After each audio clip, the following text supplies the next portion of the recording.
And we are What shall we do with a drunken sailor? What shall we do with a drunken sailor? What shall we do with a drunken sailor early in the morning?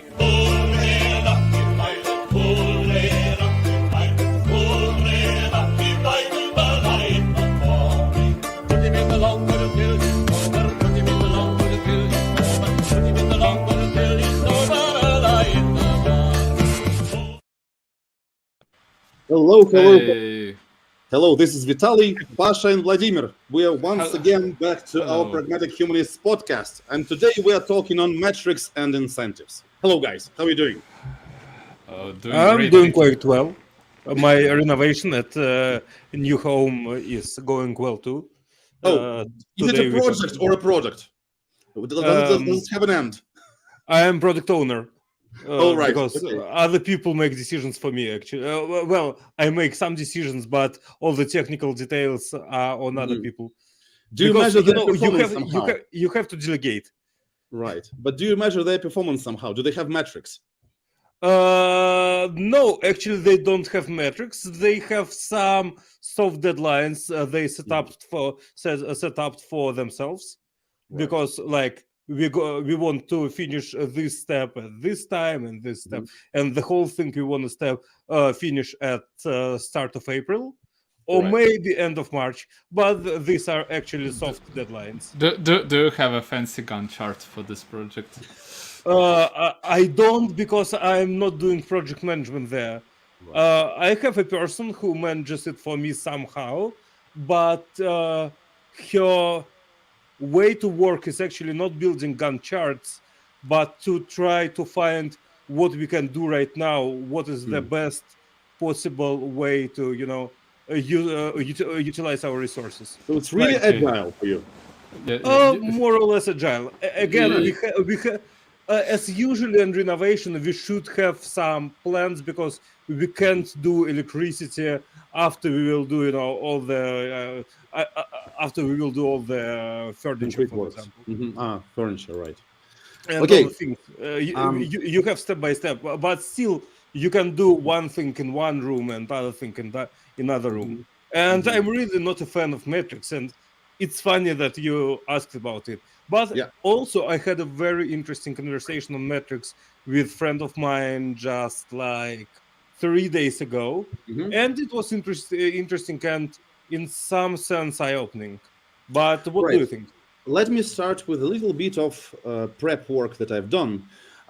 I've tried to find where the idea of metrics and incentives came uh, from. So basically, there was a book or a work from an author named Rees in a Bulletin of Economic Research on principal agent theory.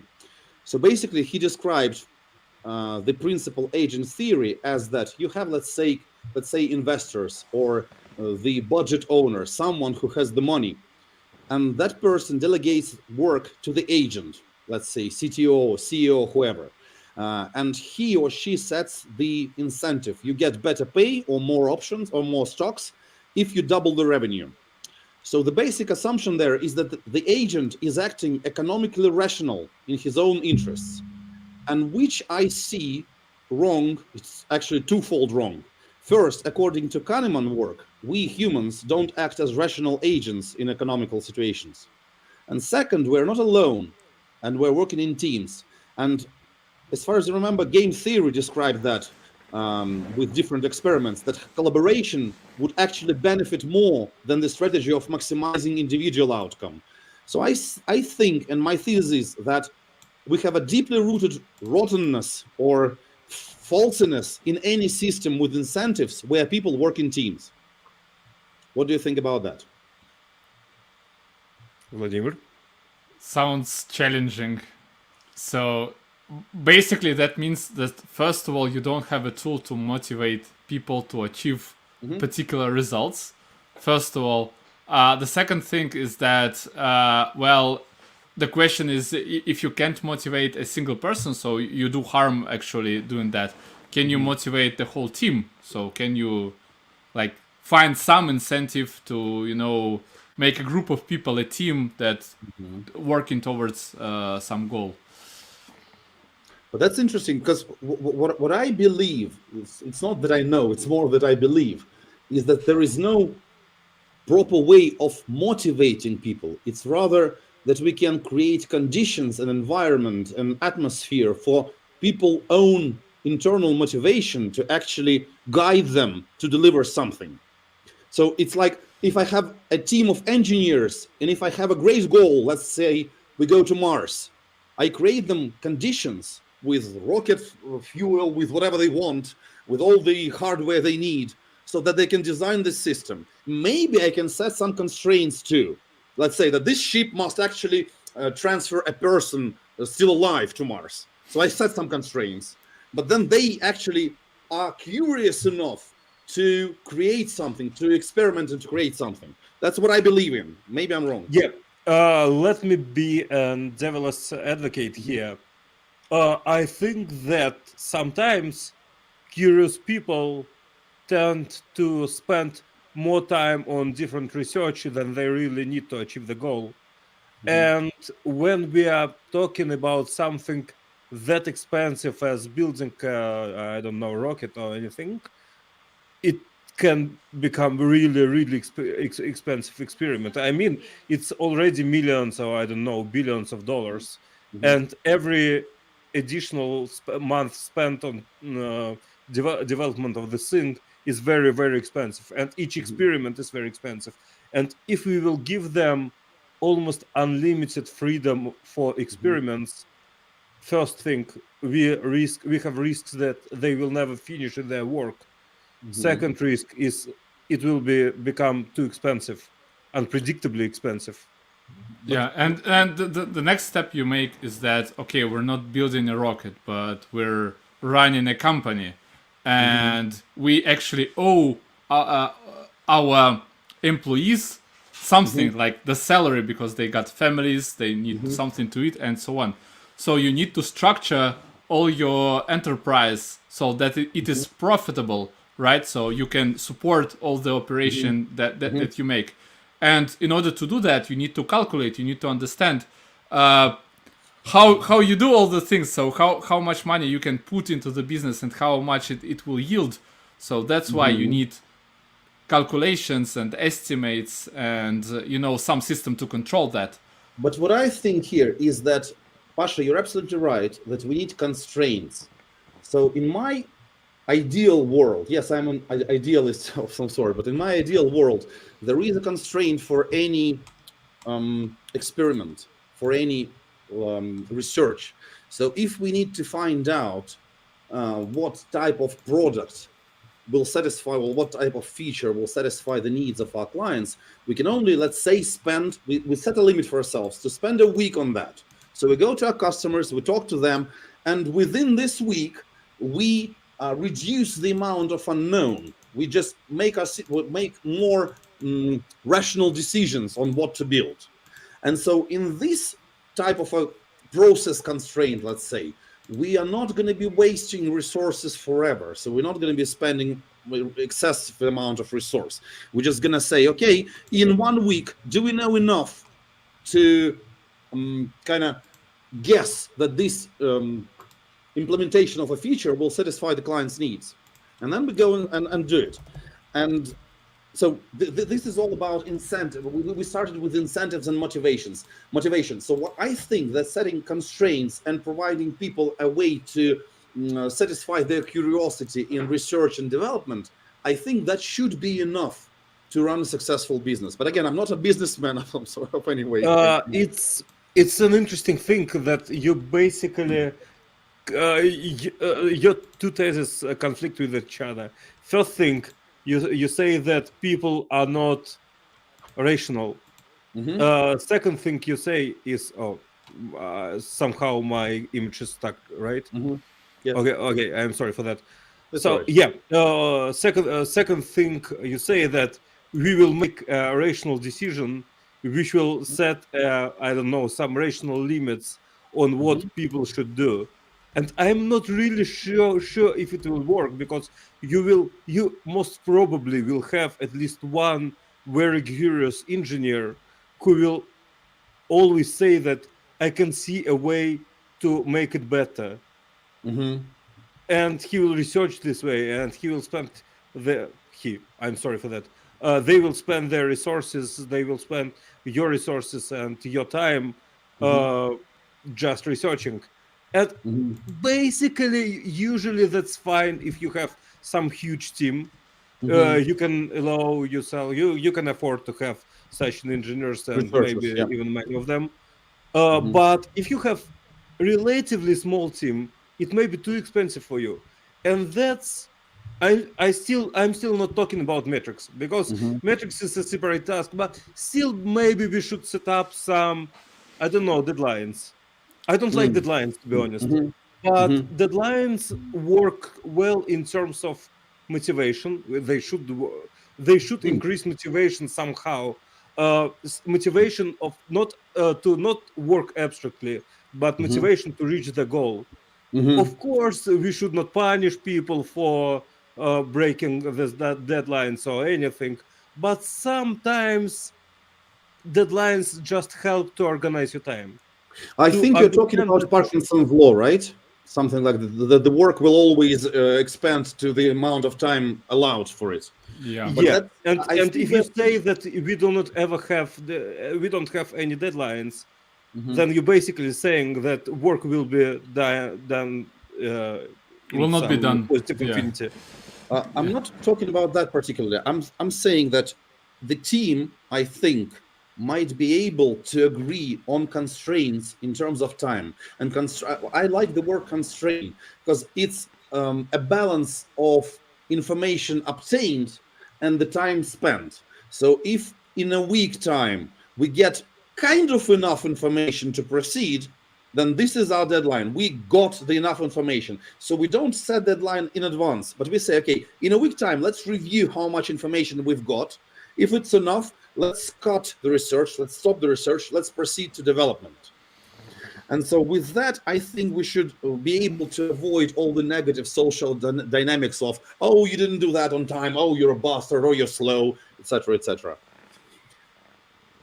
And then, I think that we need to structure our thoughts about the entrepreneur attitude, because this is the person who is setting all the things up.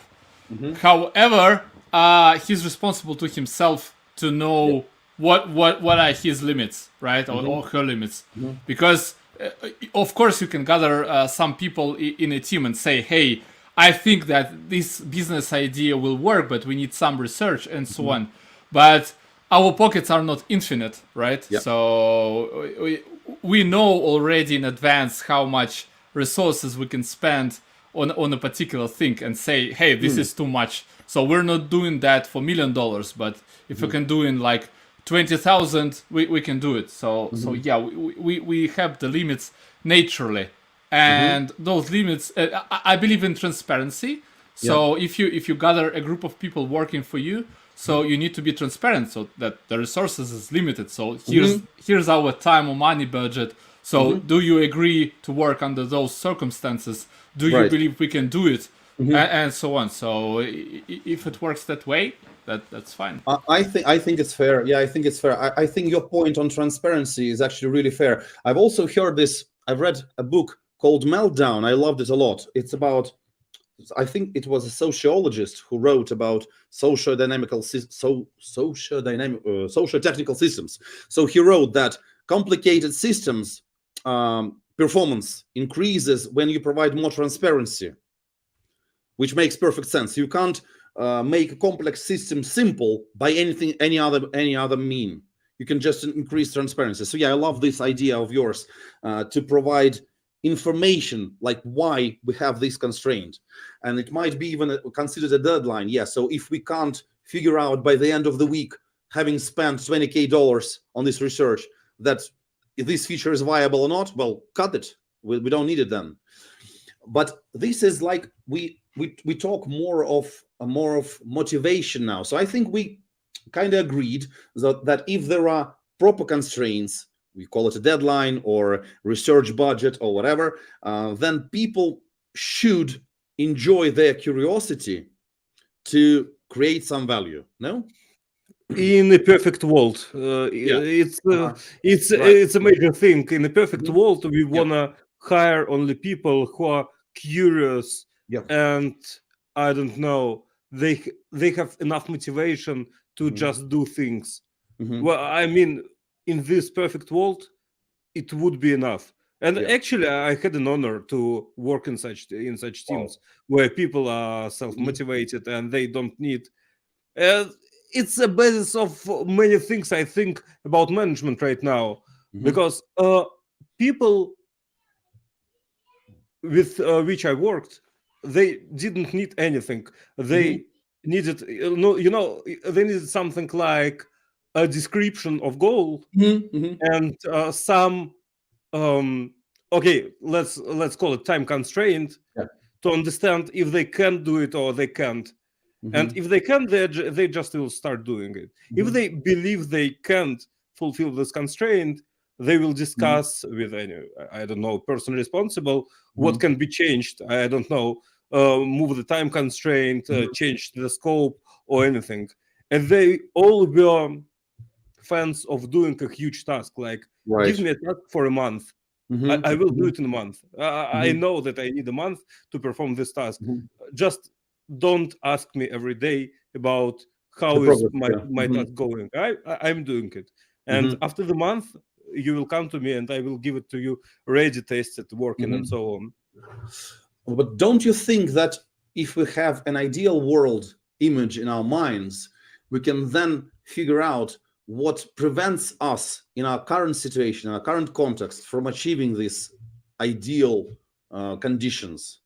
So let's say People why I'm talking about this is because if I have in mind that people should have internal motivation, and if I see that my guys or girls or whoever is in my team are not motivated, I'm then actually quite keen to understand what I, as a team lead, did wrong. Or maybe I hired wrong people, or maybe I destroyed their motivation.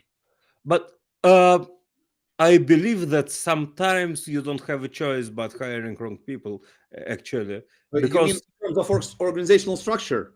no, I mean that sometimes you just need a developer as soon as possible, and it's very hard to find a perfectly motivated person, usually on the open market, and even not on the open market. For example, ask me if I know who. I don't know. For example, you need a data engineer, just Right. for example. Of course, I know several brilliant data engineers, and I would recommend you to try to hire them. But the thing is, they already have a nice work, and usually they don't want to change it because why should they? They're loyal, their work is interesting, they have salary good enough, and so on. Yeah. And at this moment, you can start thinking, okay, maybe I'm ready to just hire person good enough. I don't know, in terms of data engineering, I like this person and so on. But maybe the structure of motivation will be a bit different. Maybe they will work for money, for example. Some people just work for money, work for salary to have Satisfy something the to eat. needs. Yeah. So satisfy the, I don't know, snowboarding needs, let's say. Yeah, I mean, absolutely. They have some hobbies, anything. Yeah. They can do their work. I They may actually have a even friend. love their work, I but actually they are have a not friend who is a that snowboarder. curious. He's a snowboarder, and he says, "I work in IT to snowboard." Yeah, Just absolutely. give me And the that's money. I go. fine motivation. I Yeah. mean, that's really okay. It may be a very nice person. It Yeah. may have awesome hard skills, but this person He's not curious. may just don't have this, I don't, curiosity, Yeah. and that's fine. It happens in real world, and that's when we should What find. do we do We then? can. What do we do then? So we have a person. Vladimir, you are muted. Yeah. Yeah, actually, we need to go beyond this example because, okay, you agree to work with such a... you agree with even a perfectly motivated person. However, time passes and life is complex and everybody has their circumstances. and you can't know that in advance, like for anybody. So it's not that infrequent that people like have something happened in their lives and they're like, man, I love the job, but I can't proceed anymore. And it's not your fault, because you can do your best effort to, keep the person motivated, to do all the right things, to ask them, hey, how are you? How do you feel about your work? And so on. But then something happens and the person needs to leave.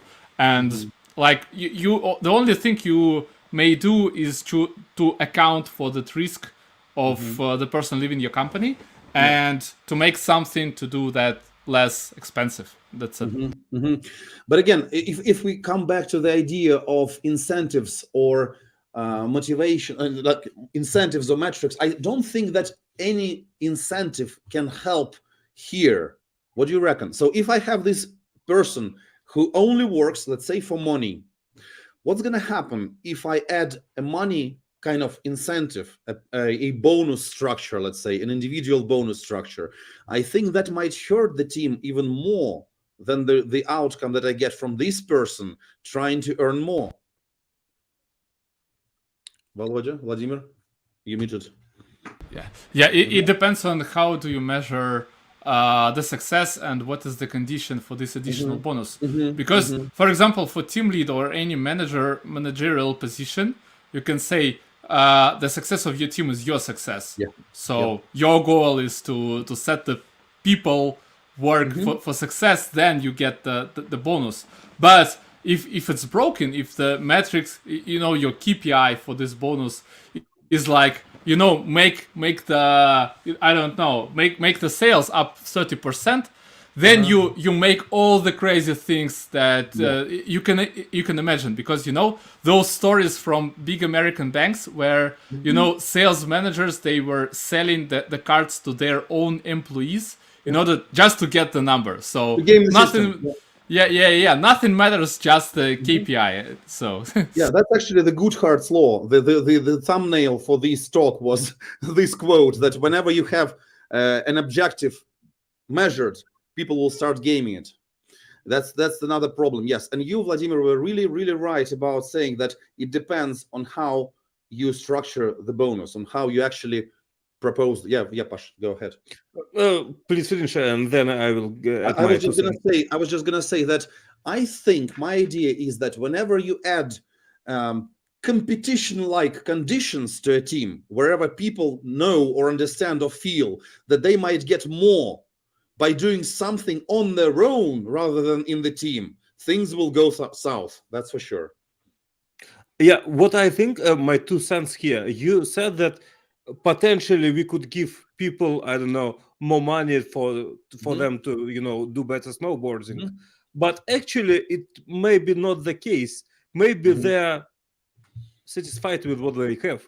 They just don't want to need extra time, extra, I don't know, extra resources, cognitive or any other, on their work, and they need another thing. They just want to go and to snowboard, or what they love to do. I don't know, solve mathematical tasks, anything.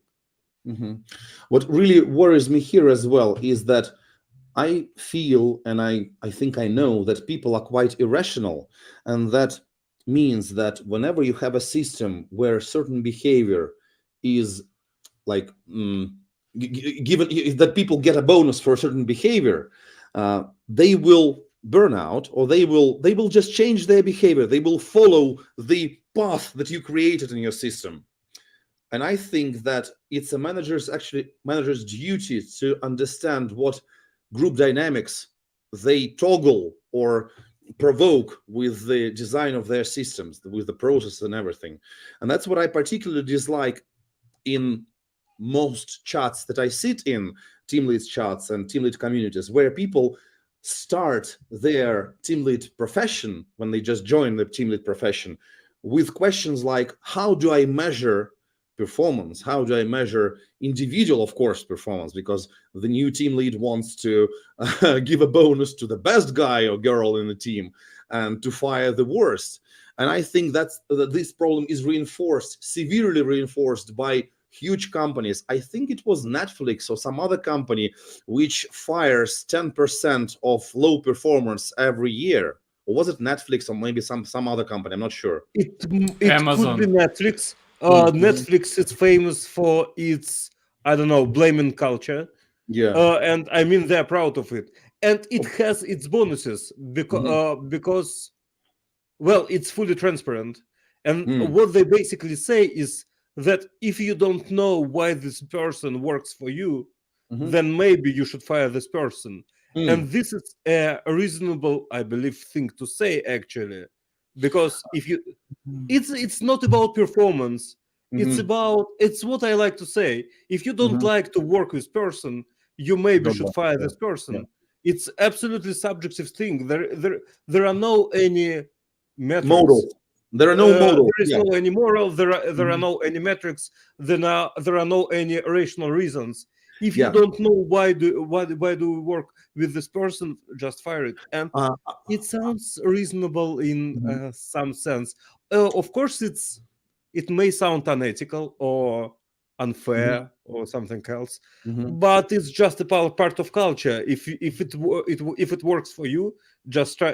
Mhm. But on the other hand, Netflix Mhm. pays well above the market, even the Silicon Valley Mhm. market. It pays above, I don't Mhm. know, Google, Amazon, whatever, all the Mhm. manga thing. Yeah, this is What I an interesting idea because Mhm. it may sound like not right, but as soon as it's transparent, it's okay Mhm. because you're offered this culture, and you can Mhm. decide for yourself does it work for you or not. So nobody forcing it. So if that works for them, they are free to continue as soon as it's transparent.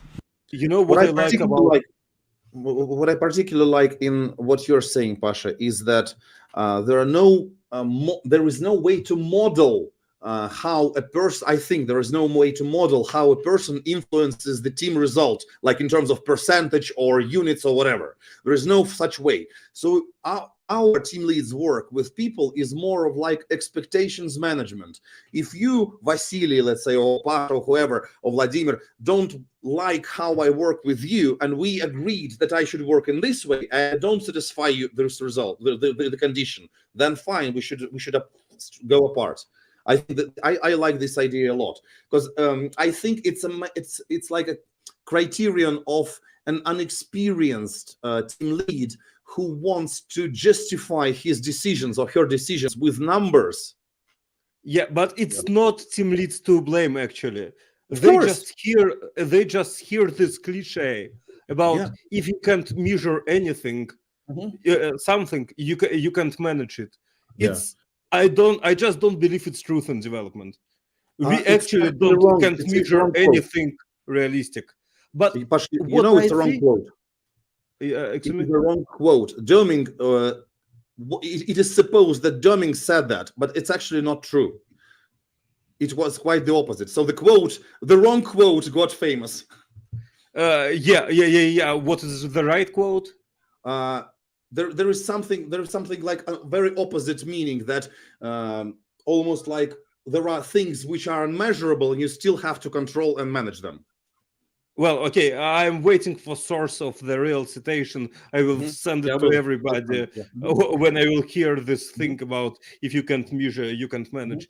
I actually don't think that we should really measure results, but Mhm. sometimes I think that we can try to measure trends.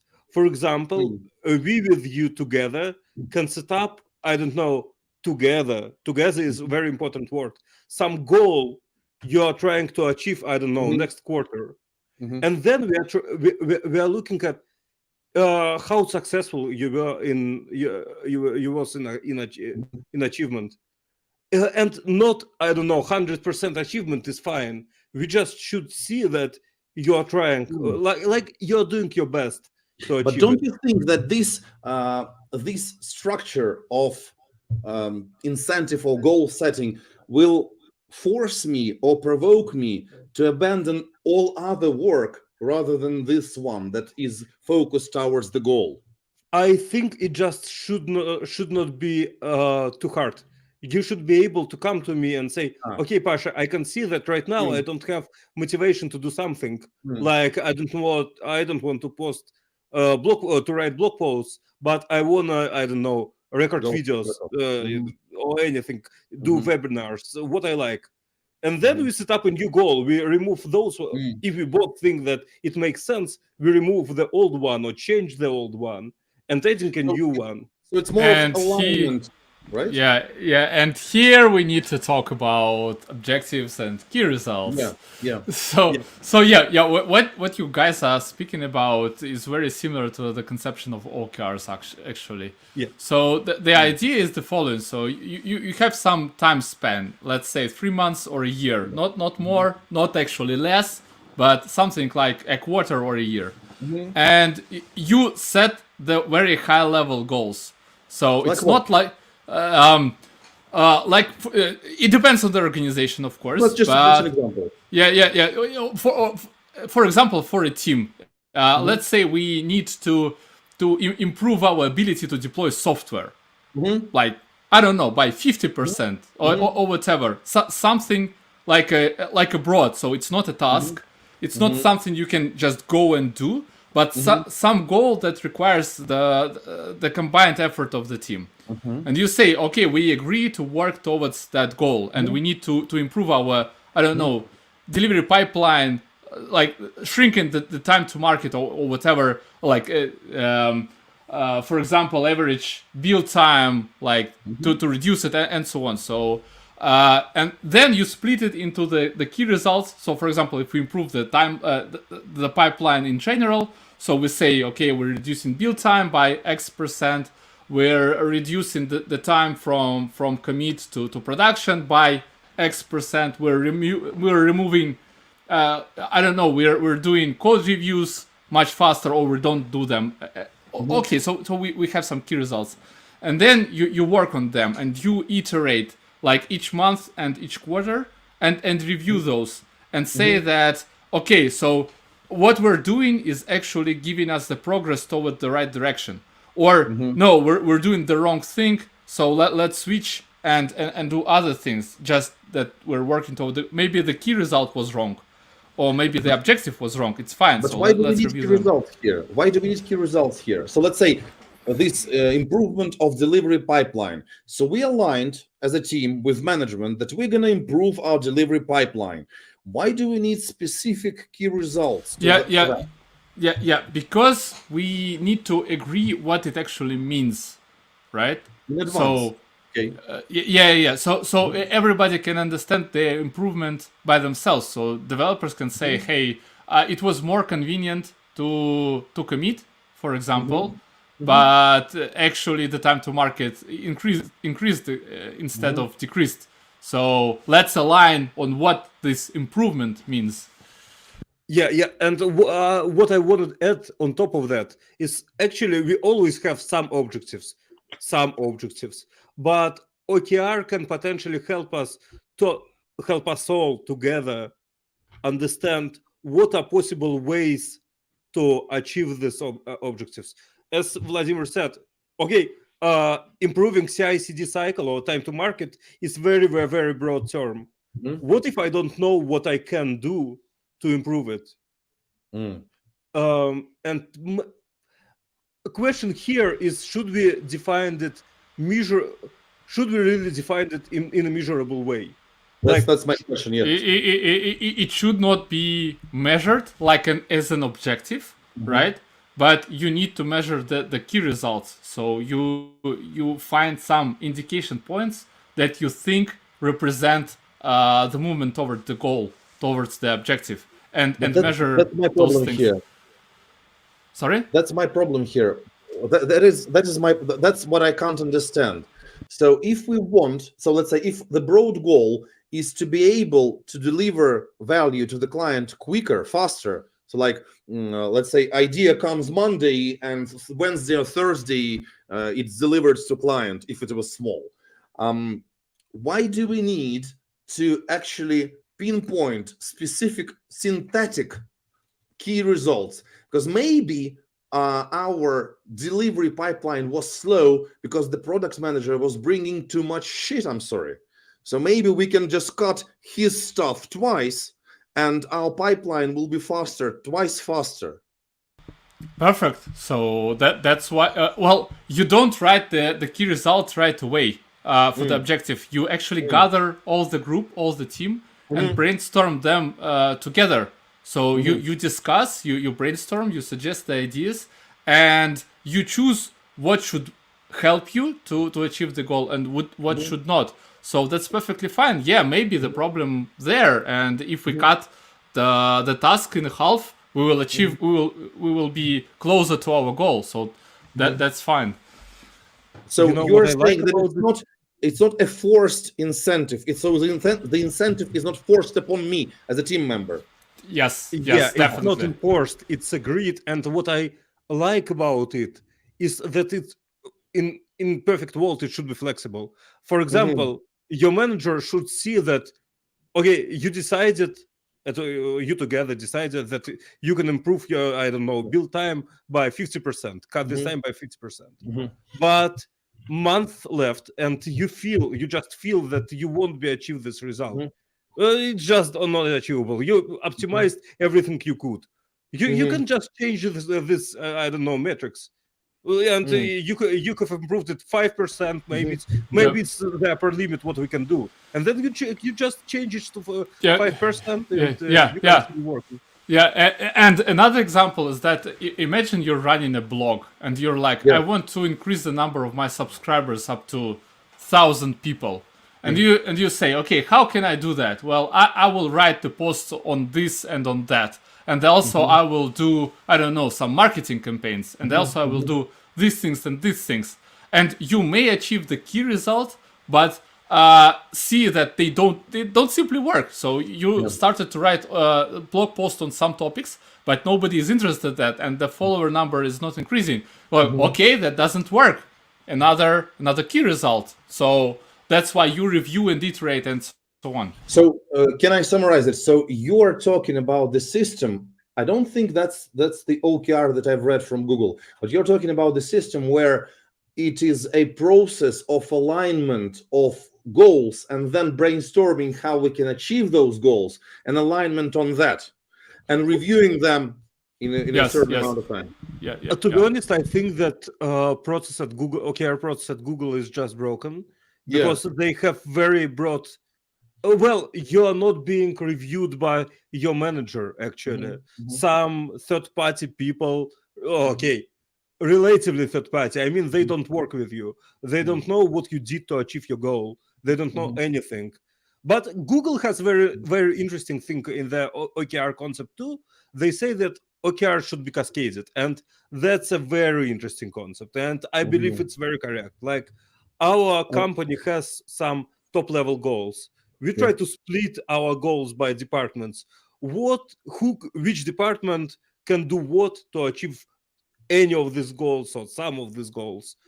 And then this department, head of this department, tries to understand his sub-departments, I don't know, his teams, how they should affect, how they could potentially affect this. The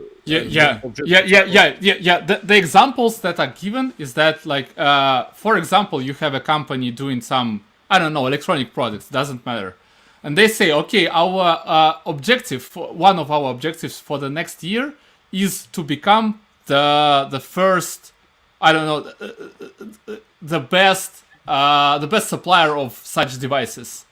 And this is a broad term, right? First of all, you don't understand what is the best or the first. Okay, so then you specify. So key result is that some agency, or we have the market share, for example, or some agency rate us that way, and so on. So you agree what that actually means. And this is a broad, you can't just go and do that. And then you have other key results. For example, we bring 5 new products on the market. We have we increase our sale count for example, I don't know, upon, I don't know, we get 3 times more contracts than we done in the previous year, and so on. And those are more specific goals, but as Pasha said, they can go into departments. So they can be split. For example, you have an R&D department, they need to bring new products. Okay, so they will do it. How? Their own OKRs. Then sales representative, other department, and so on. So this is how the cascading don't you works. think that it's pretty much the same as KPIs, which are quite rigid, and I don't know. Yeah, I can see the difference here. Some different. It's kind of subtle. KPI are being set for you from the top. OKRs are basically you have objectives from top to bottom, but you have metrics from bottom to top. Like you say, your manager how and in which terms you can achieve this objective, and that's a very it's subtle. I mean, Yeah. So as it was communicated in the course I passed, completed yesterday. So the KPI is more for business as usual. So it indicates how you're doing right now. So for example, you're doing, I don't know, 3 sales a day, and this is your KPI. Or you have error budget for your service, like 3 errors in a month. So this is your KPI. And objective is for development. So what you're doing, maintaining those KPIs. So for example, you have done something, you improved the velocity of your development team, for example, but you're not making your KPI about the error budgeting. You're exceeding that. So then you create a new key result or objective that will fix your KPI eventually and bring it back to the usual value. So you can combine those things. So OKRs for development and for some future plans, and KPIs for monitoring and knowing that everything is going all right. I have one problem. Yeah. Okay, please talk. I'm trying to put it in order in my head. So what you're saying, Vladimir, is that OKRs, I'm trying to summarize, is still an alignment and volunteer brainstorming from the bottom on how to achieve the goals which were aligned. And KPIs, like the proper use that you're saying of KPIs, is not to have them as goals, but rather to have them as performance indicators, as a dashboard, let's say. Yes, as indicators. But don't you think that if we have them at all in our company, like if we just install this dashboard, it will influence our behavior anyway, because we don't want them, the values to go too high, let's say, to the red zone. It's a question to management, basically. I believe that if people set up goals for themselves, and if they know that they can change these goals, like when they need and when they feel that they should, I don't know, it can be formulated in big amount of different ways. If this is flexible thing, it will not heavily influence the actual behavior, because you just change things when you feel you need it. And basically you set up objectives to metrics to yourself, like I want to do something in this period of times, and I want to measure it this way.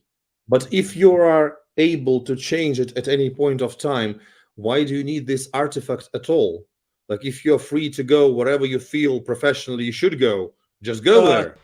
Because it's simple to be sure that I am aligned with the whole company's objectives.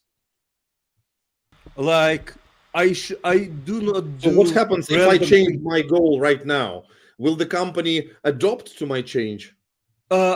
Your goal, but inside the big objective. I don't really think that people should randomly change. Well, let's put it this way.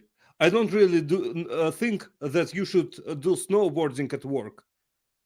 Like, because if your work is not related to snowboarding somehow, you should do something more. more. Meeting a client there. Yeah, then that's perfectly fine. But I believe that your goal will be to meet like 5 clients, even if it's one of your goals. That's fine, and you can always add it even if it's not your goal. For example, there is a chance that I'm developer advocate, just to be clear. Yeah. And there is a chance that in next couple of months, I will hire, okay, not me, JetBrains will hire software engineer who will work on one of my projects. Yeah. And it will be just one more goal for me. Okay, now I'm technical leader for this person who drives some project. It's Kotlin API for Apache Spark, actually. I just don't have enough time. So yeah, and it's just one more goal, but I know that it's somehow aligned with the goals of company, and that's fine. But why question is, can't you should just align them by verbally discussing them then? So if I want to change the path, the focus of my efforts, can't I Just to just be go sure. to my boss and tell them, okay, Nikita, now I'm doing something else? I think that it's a question of comfort, more or less. Why Like, comfort? do you really remember after a year what were your goals a year ago, and can you check if you are achieving them? But Or why do I need that? Like my because big question it's, is, I think if I'm it's a very simple. professional, I kind of know what to do. Why do I need anything? You may not need it. That's fine. But I know that there are some people who prefer to have, to plan their future, to have some plans. It's a comfortable thing for them.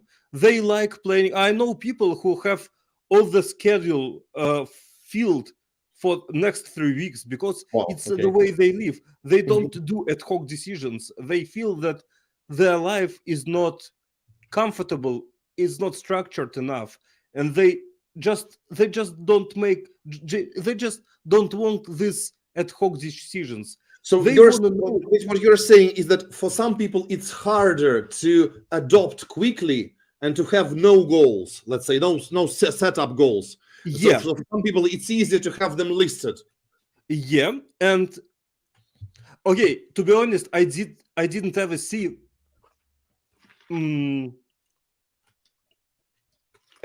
infinitely flexible OKRs. But on the other hand, when I was working at LaModa, we had OKRs, and it was very comfortable system. Like we with my manager sat together with the whole team, maybe sat together and discussed what can we do. And I didn't ever selected a job, I don't know, work I don't like to do. I just selected interesting things, and other team members did it too. So, and eventually, usually I had just a binary metric: did I do something or I didn't? And that was more actually a list fine. of things you do, like aligned with the team. I see. Yeah. I see. What I'm really objecting to the idea when there is a manager who, in quotes, knows better what I do, what I should do. Absolutely. So this is a serious no-go. When there is a team leader or a product manager or whoever who tells me, I own the budget, and therefore you must do as I tell you, I just leave. Yeah, it just won't work. Of course, I believe that it just won't work. Regardless of how many metrics he or she can add to my work to see how good I'm doing this stuff, it still won't work, I think. Yeah, so basically what you say is top to bottom metrics do not work. Yeah, I'm agree on that. They should be more or less bottom to top. But objectives, on the other hand, may be top to bottom because company, to be honest, has some objectives. But then again, they must be vague, not vague, but not too precise. So it's not, let's say, write 1,000 lines of code. Yeah, it's an interesting exactly, Vitaly. So you're right in terms that any objective should not be a task. It should not be a thing that you just go and it's do. It's rather a problem. Yeah, exactly. It's a problem. It's something that we need a combined effort to come to. But what exactly, we don't know. We need to work on that.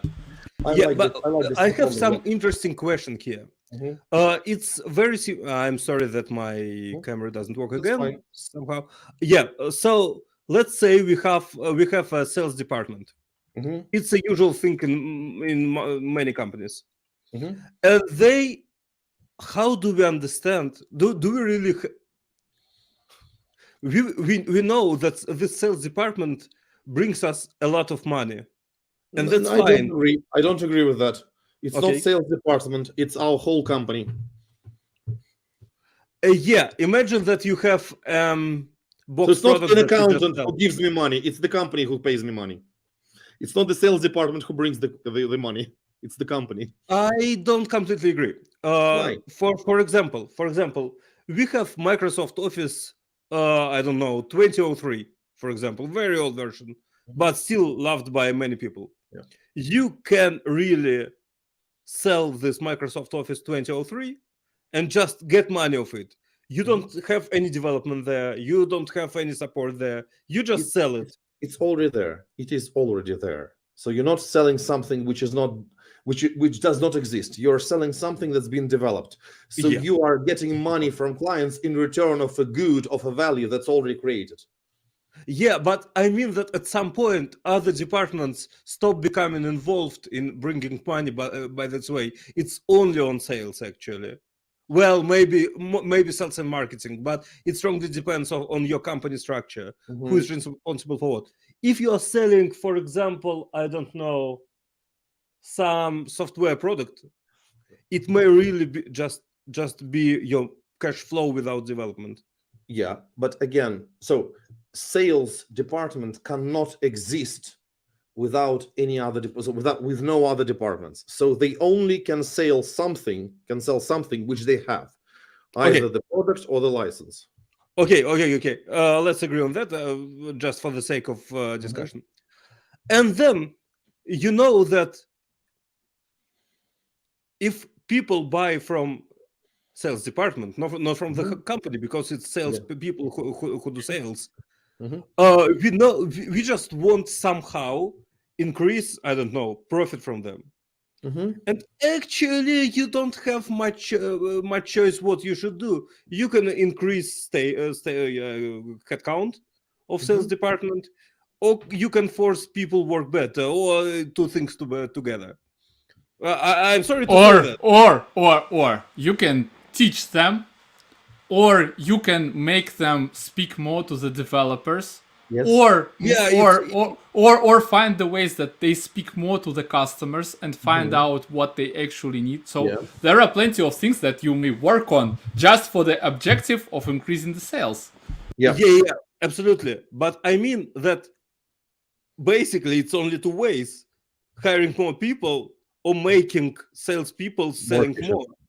Yeah. And but making sales sell more is a very complex task, which might involve, as Vladimir says, development, product development, marketing, PR, technical PR, and I know software development, process improvement, or hiring better developers, or firing some developers. Who knows? Hypothetically, yes, but but the trouble here is we will, with some probability, we will set up real KPIs for them. Like you, Piotr Ivanovich, or you, Vasilisa Sergeyevna, should sell not less than 20 copies of this year of our software.